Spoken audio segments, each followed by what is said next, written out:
We're good. And this is quite absurd to watch because this audience resembles like the mood board in the movie. It's like an audience of edgelord cameos from shitholes in Stockholm. I don't know what to call it. Different scenes, you know. So this Any rival scenes or is everyone here? Yeah. Is there any beefs? But that's like we're gonna keep this Q&A short and sweet. Okay, So fine. let's I not get shouldn't in stoke it. conflict. And this is Peter Vack. Give him a hand. This is Elis, Burrau. Give him a hand. And Peter Vack is auteur, actor, author, meme lord, meme poet, so on. But he directed this movie, www.rachelormont.com, that we saw. And we're going to talk about it.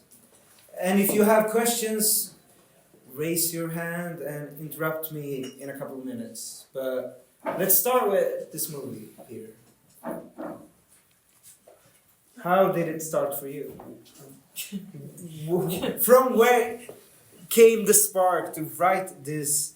I would call it like if John Waters was straight and wrote Apocalypse. No, not A Clockwork Orange. Can you write that down so I can use it as a pull quote on a poster? If John Waters were straight and grew up on the internet and wrote not Apocalypse Now. Orange. I'm really drunk. Well, I haven't been raped yet. Yeah. So But tell us you know, about So, but you know, it's actually funny because my filmmaking, I'm an actor and I've been an actor since I was a little boy. I don't even remember like a life I had before that. But, actually I saw the film Antichrist, and I know he's a Scandinavian, Lars, and it was that movie that really inspired me to want to be a filmmaker. I remember the Antichrist ended on my laptop, and I immediately started writing my first short film, which used this concept of the internet as a stage. And then, making this movie was a very long journey. I started writing it in 2014. It went through about 60 drafts. I tried to make it dozens of times and failed. But I'm sure some of you are creative types out there. The beautiful sort of spiritual thing about any process is that it happened at the exact right time, because we shot this in 2022. And it was right after the pandemic when I feel like niche internet culture sort of migrated to the mainstream. So I think the reason why I failed so many times over the years to make this is that people weren't ready for it, but also my collaborators weren't ready. So say, the audience scenes where everyone came, that was the result of 3 days of a lot of improv with people, prompting them to embody their voices that they would use online. And I'm not sure that we would have gotten the material that we got if it didn't happen when it did, after people had been exposed to, what it meant to be chronically online. Because I think I was imagining a sort of chronically online personality before people really were immersed in that. You said somewhere that when you said cut, that people continued. Well, I never cut. You never cut. That's a directorial sort of technique of me that I never cut. Is that because you're an actor as well? Yes, because any actors because in the room? Are there any actors in the room? Yeah. Oh, Any actors? I'm thrilled. Oh, only one. Well, I'll tell you something. There's when you make a film, you call action and cut, but that calling action and cut really disrupts the flow. You always have to get back into it. So we would let the camera run for 40 minutes at a time. And, do you think we're Valentine's tonight? I think so. Yeah, I'm feeling a lot of just great chemistry. Because it's like the first half of the film, and some people, it's their fault, but it's Valentine's. But they came late and they missed Did anyone come late? the first 10 minutes. Oh, okay. So could you fast recap the first 10 minutes of the film? Sure. Oh my god. I'm just kidding. You don't have to do that. I'll do my best. But the first 10 minutes, this movie, it would have been soothing to screen this on Mother's Day as well as Valentine's, right? Totally. But in the end, love wins, right? It's a movie about love. Yeah. It's a lot of love. Yeah, it's a lot of It's a love. lot of love. There was more. It was You're more overt. romantic, right? I am. Yeah, I am. It was more overtly Valentine's Day. The theme of Valentine's Day was more overt, but we reduced it and we had it. I also heard that there's like, oh, well, we can take that later. First things first, okay. But yeah, what you're talking about that scene with all the internet board people and stuff. But I'm curious, like, because maybe you all know that Betsy Brown, give her applause, the main character, the main actor, that's your sister, right? Mm-hmm. And she made a movie called Actors. And the older couple are our parents. Yeah, yeah. We have a long history of This is a family affair, right? Yes. And tell me about that, like, because doing this kind of transgressive filmmaking with your family in New York City, using these niche micro celebrities, like, it's a pretty special thing, right? Yes, but I will say something. I think that some people, when they find out that Betsy's my sister, they're like shocked. But it is easier to make a transgressive art with your family right now because I think some of you know that in America the culture around cinema has become so repressed, and it's to imagine a conversation that I would have with an actress who wasn't somebody that was so close to me to try to explain what I wanted them to do in this film.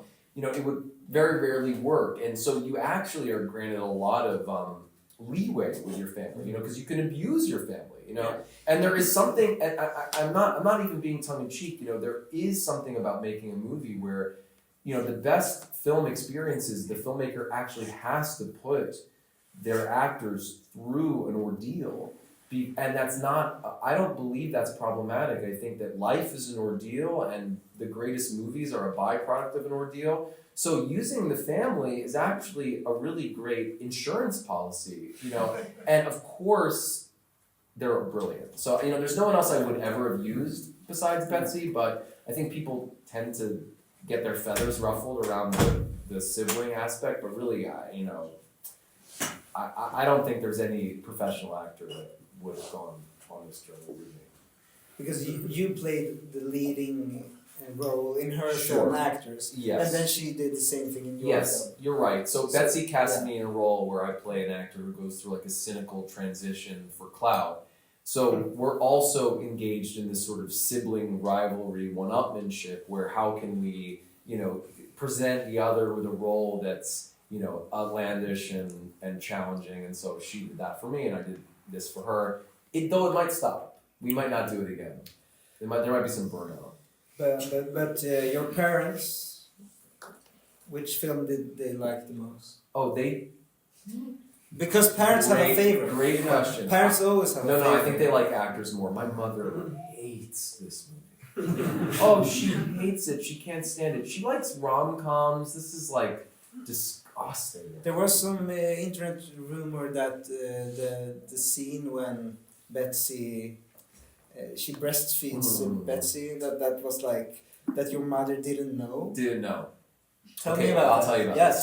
Tell us. Oh, you're in Sweden now, so tell us everything. Okay, I can. You're not in New York. No, I know. I can tell you everything. So, the scene where my mother breastfeeds Betsy, my mother is so game. She's a psychoanalyst, so she understands the id. She understands perversity. But that scene, I think, really bothered her, and I get it as a mother. Yeah. I understand it. It is a moment of kind of high surreal gesture, and she would always say to me, Peter, I don't understand this scene. I don't get it. I don't really want to do it. And I did say to her, and this became a little bit overblown because a hater of mine was once in the audience, and I said this story, and he used it against me. I said, look, Mom, we're not going to do it. I said, we're not going to do it. Let's not do it. Knowing that we would. Yeah. But look, this is a tactic that you sometimes use as a filmmaker. Why not let her be calm in the lead up to what's going to be challenging? Because that is going to create more relaxation in the moment. But of course, some people who have some bad faith around me wanted to see that as me being a coercive director. But I think that those rules really get thrown out the window when it's your mother. I think, your mother gave birth to you without your consent. I think I'm allowed one scene that maybe violates her consent a little bit. JK. But that's basically the story. But the truth is, like, my mother loves acting. She's a great actor, and she loves her kids and is willing to do anything for them.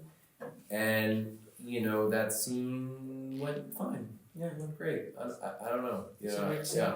You're just obviously fishing in this. No, I was just curious. For us, that. But of course, no. But Elis is right that because I have this, because online as a memer, we gravitate towards like the most inflammatory statement. I then was like talking about coercing my mother a lot because it was funny.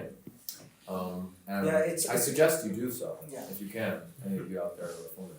And it's also like a quality of the film, I guess, that it's hard to know where the jokes end and the more sincerity parts begin. Well, I'm glad you brought that up because that is a quality that I'm always seeing in the communications online. So we were always doing our best to try to capture that texture, which is so hard to catch. Like, what is a joke? What's sincere? Where does sincerity end and the humor begin? Because for me it's very. I'm not gonna do any more like metaphors, like describing a movie in strange ways. But for me, it's like Werner Herzog directing the Truman Show in the future.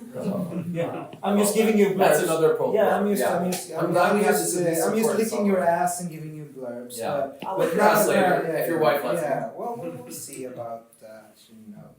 But I have some more questions, and then we can. Bring in the audience if you want to. We have a dinner reservation, so I have to. I would. If we have questions. We have though. But if you have a question, raise your hand. I have some more questions. One question is because did you feel ever in the process adding so much niche references into a script? Did you feel like, how can I still make this movie universal and not just an inside joke for Times Square or whatever? Did you? Because I think it works, but if you know the references, it works on another level. You know what I'm. Yeah, I do. Yeah. It was. Can you elaborate on that? It was not a concern for me because it's a sensibility. I am interested in esoteric language, and I am a little bit allergic to this impulse that I see so much in filmmakers to try to make everything so parsable. Over-explain. Yeah, exactly. And so, relatable. and so I feel like where there is a paucity of content is in things that do speak to niche concerns and that are reference-based and are so steeped in their moment. And, it's not a thing that I care about as a filmmaker, longevity. I've said this before, but, so many jokes of Shakespeare don't carry through, Like in Hamlet. He's not funny. 50% is like useless. Exactly. But it's great. But I feel like we're living in a moment where we are, even if you don't get the jokes here, we all are in some sphere where we are totally steeped in a culture or a language that's just for us. So I feel like, the problem is that no one is speaking to that. And so even if my film is speaking to some culture that no one gets, at least it's trying or attempting to capture some quality of this in-crowd, hyper-online culture. So, I had a producer who was always like, do we really want to do this? Is that going to age well? And my thing was like, let's not worry about that. Let's not worry about that. I don't mind. Because I think that's, this tension between like a reference or a culture that might be fleeting and your experience that's also very human and like, something that relates that, because Rachel's journey is so archetypal, she loves and it's unrequited. I think she is such a great anchor because everything she goes through is so something that could have existed in every era. But everything around her clearly will age. But for me, I'm just not concerned. It could because I as a viewer want to see something like that. And if this movie gets forgotten, so be it. But if we have fun with it in the moment, great. You know, it's just not a sensibility that longevity or universality is just not something that I personally care about. You know, I think that's for the future to decide. We don't know. We're all going to die so soon, so we might as well just have fun in our moment. Yeah. But why didn't you pull Woody Allen and write yourself into the movie? Well, look, I would have loved to have done that. Because I want so much to you have so much power in being an auteur. It's the one mistake I made, but there just wasn't. Next time. Yes, next time. There just wasn't a role for me. I would love to. I would love to meet Woody Allen and tell him that in New York and in Sweden there's a group of people, of edgelord types who might not judge him so much. And maybe we can make one last New York film together if he wants. He told me to do it. Well, because all the Swedes, they were fooled by the AI generated Woody Allen in that video. I was too. I was I like, do you think they would invite Woody Allen? Do you think Sacha Baron Cohen would invite Woody Allen? To what? To make because Woody Allen is more cancelled than right? More cancelled than yeah. Yeah. So they wouldn't invite him to that. Who kind would? of... No. The guy who allegedly did that movie. I know. Okay, now we're talking about something that everybody knows about, but we are happy to take questions from the audience, like 3 questions maybe. We have a dinner reservation. Yeah. Maybe Maybe 4 if the first 3 suck. We can do 4. Yeah, but if you have a question, raise your hand. Otherwise, I can force a question myself. Somebody has a question. Yeah. How much of an ordeal was it for your family? Ordeal? Yeah, you said you put them from ordeal. No, they had fun. So, but we have a history. So my first film, Assholes, they were in. Then my sister's film, Actors, they were in. My father was an independent filmmaker for about 10 years. So most of it was fun. It wasn't really an ordeal for them. My sister, that's a very challenging role. It was an ordeal for her, for Dasha. She had to be very big in a way that she isn't, so that was an ordeal for her. And I think watching it is an ordeal for them. And that one scene that my mother felt uncomfortable with, where she had to breastfeed her adult daughter, she didn't exactly love that. But it's a 21-day shoot. We're talking about a couple hours in a 21-day shoot. For the most part, it was exciting. It was fun. It was cathartic. It was euphoric. We were also happy to realize a long gestating vision. Thanks. We had a question there. I have a question about planning and editing and so you add a lot of sound effects and texts and music and stuff. How much is that written in the script? Here we'll add this text that says edgelord or whatever. How much is just you fucking around with editing? Let's add this and see what happens. Good question. None of it was in the script. So and those were some of the final gestures that we made. So when we were testing the movie, because part of the process of making a film like this is you edit it and then you do want to subject it to test audiences before you lock the cut. Because at the end of the editorial process, even the editor is not a great audience for the film. So you need to show it to people who have never seen it before to be what works, what doesn't work. And one of the consistent notes that we would get is that also because Betsy is using a retarded voice a little bit, and also her best friend is a little bit hard to understand. So and also the movie just begins with such dense language that we were getting there was a consensus. You look for consensus. If an outlier note, you disregard. But if there's a consensus around something, you have to pay attention to it. So there was a consensus around that Betsy was a little bit hard to understand, and that the poor Spiga, that character, was a little bit hard to understand. And also, you know, at the time I had a Gen Z girlfriend, and I have a lot of Gen Z friends, even though I'm like 4 years old. I'm 38, but I'm essentially 40, you know. My wife is the same age as you. I'm so glad there's another geriatric millennial in the room. I might need help walking out of here. So that's part of it. And then also all of my Gen Z friends were watching films with subtitles on. I think partially because in this, in our climate of such intense content upon content upon content, it's very helpful to have another element on the screen to direct attention. So there was one consideration that the characters were hard to understand, and there was another consideration that it seems that people right now watch movies with subtitles. So both of these linked up to like, look, let's put subtitles, and since this movie draws a lot of its inspiration from mimetic culture, it felt like a win-win. We're going to make characters more legible, and we're also going to meme every frame in the process. And we did that. And so that was one of the last things we did. My friend Nate Wilson, who's a great Toronto filmmaker, you know, and this is, you know, I call the film, we were talking about religion earlier, you know, and I'm a very sort of coexist kind of like new agey guy, just like Elis, you know.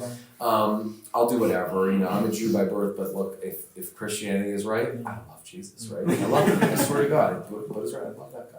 So, but I talk about religion because the film gods, if you are a filmmaker, they really smile on you. Like in the week before we needed to make these subtitles, I met this guy Nathan, who was very adept with titles on screen. We did that, it worked, and then my friend Lance, Justin LaPuff, who's a very prolific film memer, he's canceled out there, so don't do that. But yeah. I started following him yesterday. Fuck. Oh, God. So anyway, so he was somebody who had a very extensive knowledge of mimetic sound effects, sort of vintage YouTube, and I went to him and said, I gave him the cut, and I said, just go ape on this. You know, I know you have sort of an autist level knowledge of these sound effects, go ape. And then his placement and his catalog, at the end, my sound designer and I just beefed it up. But it was, you know, really, I'm sorry if I'm going too much, but you know, one of the hardest things to try to get was this sort of, we were talking about meme pages or like talent selectuals, and I've been involved in a lot of these multi-admin accounts as a poster. And, you know, one of the hardest things to get the quality of in cinema is like a multiple voices acting on one product, and that's what I really wanted. But that's so hard because everything traditionally in cinema is geared towards one authorial voice being, you know, loud above all. But that's not what I wanted for this. So Nate's involvement and Lance's involvement and every creator's involvement helped to sort of give the movie, hopefully now, this sense of like multiple voices sort of acting on one product. Yeah, I mean, the film is obviously like leaning to this ironic language and aesthetic. I was curious, what is like your relationship with irony, and how do you see like its role in the like contemporary cultural landscape? That's a hard question to answer, honestly. I tend to feel that I'm not ironic, but I can't quite figure out if that is also my way of being ironic. But you know, for me, the character I feel most attached to is Rachel, who I feel like is completely sincere. Mm-hmm. But again, I'm not blind. You know, irony is a mode of operating right now. And you know, I think Elis knows about. It's always been. It's always. We had this big debate last year. I'm not gonna bring it up, but I've been. You and me, or just everyone? No, in Sweden, in the cultural pages, like about ironic. Yeah, it is a little bit tired because it's like, what are we talking about? Irony. We've always had irony, even in the Greek era. We've always had irony, but post-irony is potentially a little different. And I think this film, and maybe you two, deal with post-irony, and that is trickier, and that's harder to define. And maybe, to me, that is like the pure breakable hearts that want so much to exist in our very cruel and degraded experience that has to take up irony as some sort of like life raft, you know, but really the expression is so open-hearted. So a lot of the things that I feel like I'm doing online or even in this movie are actually not ironic at all, but they use sort of the cloak of irony to express something sincere. Of course, there's ironic statements in the movie, like when she says "Me Too" for patient, you know, guys who smoke weed. She's playing the part of an ironic edgelord. But I would hope that the movie in its entirety is saying something that it goes beyond irony and sincerity. It's an imperfect answer because it's really very, very confusing discussion. But that's a good answer. Is it? It's a confusing subject, right? Yeah. He likes me? So you. He's my internet friend. I have a parasocial relationship with this guy. We have first we were just planning to sit here It's a in huge total deal. silence. I just wanted to go on the record. It's a Yeah. huge deal for me to meet this guy. Huge. Ludwig, you had a question. Yes. Yeah. He doesn't love that much. About- That's the I love European it, in I here. love it. That's these Europeans are so buttoned up. No, Anybody else? Don't be but, shy no, now. we have maybe we need one last Sure. end note. Maybe you should do the end those. Maybe we should do. No one else maybe has a question? You. Okay, I have Yeah, he does. I knew it. I knew Okay, it. and now we'll No, say you'll this still before. be the finale. This is the finale. No, this is the finale. Oh, this is. This is the last Okay, question. fine. So you do the finale. Okay. The last question. Okay. Yeah. I just felt the audience was so sincere. What the people said. Yeah. Well, all of them. I'm just curious about the There were process, some jokesters in especially there, about weren't this person who had this LSD trip. Well, that was purely sincere. Yeah. There were some jokesters in there, didn't Were you? there Elis? improv in there? No? Yeah, 100%. There were some jokesters, right? Yeah. So the way we approached that was that it was a 21-day shoot. We shot the final 3 days in the theater space. We invited the audience, and it was people that we got based on my posting about it, Dasha's posting about it, my producers, the Ion Pack, posted about it. We got them in there, and I did not tell them what the movie was about. I just said, okay, so you're in this theater. Like it was like if we were all there, I would say, you're in this theater, but you're not in the same room together. Imagine that you are a personified message board. And so then I would say, okay, now let's brag. I would say troll. And people really took to this as sort of an acting exercise. But one of my prompts was, anybody have just sincere admissions? And there's something that happens when you give people permission. And there was a beautiful thing that happened that I could never have planned on, where people's jokes would beget other jokes, and people's sincerity would beget even more sincerity. And people realize that just as they do online, posting or commenting, that this could be a place to really be open and to really share something of themselves. So, that is actually a good friend of mine now, Paige, who has that monologue about his mother's friend giving him an acid. It was just something he did, and we kept it in the cut because it just felt like one of these things, you know when you're scrolling online and then through this sort of like detritus and miasma, you're just like, oh, this is a person that's just opening their heart. Like, this is just someone that's just like looking for a connection. It's not connected to anything, And also, we all know that the comment section is as important as the content. So that's why we spend so much time really culling the audience for as much material as we can get and treating them with such respect and asking them to do so much, because in a movie about internet content, if we didn't have the comments be as sort of robust and profound and fully felt, it really wouldn't be an accurate depiction of that world. So yeah, it really came from giving them a lot of freedom, not really telling them what the movie was about, and letting them on a really long leash. And I was just lucky that people were so game. Yeah. Yeah, I was curious about there's a woman in the audience in like the end of the movie that is like she's in a wheelchair and she can't speak. Oh yeah. And I was just curious about what that was about. Okay, good question. So when we were casting the film, I did work with the casting director. Of course, I cast my sister and my parents, and Dasha was a friend of mine. And I even reached out to Chloe Cherry because we were internet friends, and I said, I'd love for you to audition for this film. But when I brought on a casting director, Damien Bao, I said to him, look, I would really love to find some actors that have disabilities or are, very, unconventional. And he found her because she is a girl with, totally advanced cerebral palsy. And she said, look, this girl, Jessica, wants to act. Would you consider her for a role? And I said, yes, she'll be one of, let me explain. She said, she'll be one of Rachel's fans. But a fascinating thing happened. And this is, you know, the most amazing things that happen when you're making a film is when you just say yes to whatever's going on. So she, you know, James, who's from Love on the Spectrum, again, I also didn't know that he was famous when he came in, and the twins were his fans.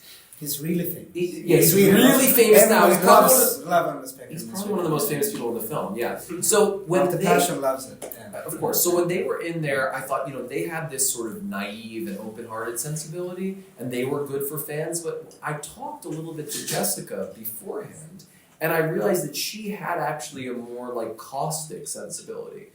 And I thought, she might not be good for the fans. And there was this practical concern that moving her in her wheelchair was quite difficult. So I thought, actually, she should be the final troll of Rachel. She should be a hater. And it felt more in line with the sensibility that I got from her because she is living a very difficult life. And so she came in and I said, just roast her. I said, you're going to not be a fan, you're going to be a troll. I just come up with, bear with me here. I said, you just come up with some roasts, right? And so she did, and so she pre-programmed in her computer some roasts. And then on set I said, now come up with a different line. And then we got to see how long it took her to speak. And then when my editor and I were reviewing the footage, we thought, oh wow, this is very moving actually, because, you know, I feel like I could even cry because it's very moving. You know, she said, we were like, oh, you know, these pre-programmed lines are coming up very easily, but actually when she needs to say something off the cuff, it takes her a really long time. And we thought, this is educational. Like, I've never seen this. I've never seen someone with this disability and living under these horrible circumstances try to speak. So this thing of why the fuck am I watching this shit, taking her so long, was so fascinating. And then, of course, the film Gods, it was such an interesting pacing switch from the film that was going blah, blah, blah, blah, blah, blah, but then to just live on her, you know, and to deal with that. So we, of course, were like, we're including this. We're including this. And she gives a great performance. I mean, her performance, to give her this opportunity to roast, I mean, she just nailed it, you know? I mean, she killed it. So we were like, yeah. But it really, you know, it wasn't like I found her. I just sold my casting director, please find me people who are very on the, because Rachel herself as a character is very on the margins. So I was like, please find me actors who are similarly on the margins for some of these bit parts.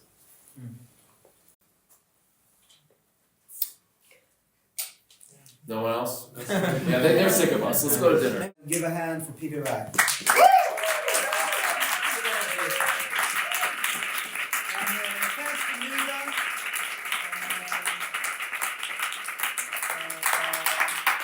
Happy Valentine's Day.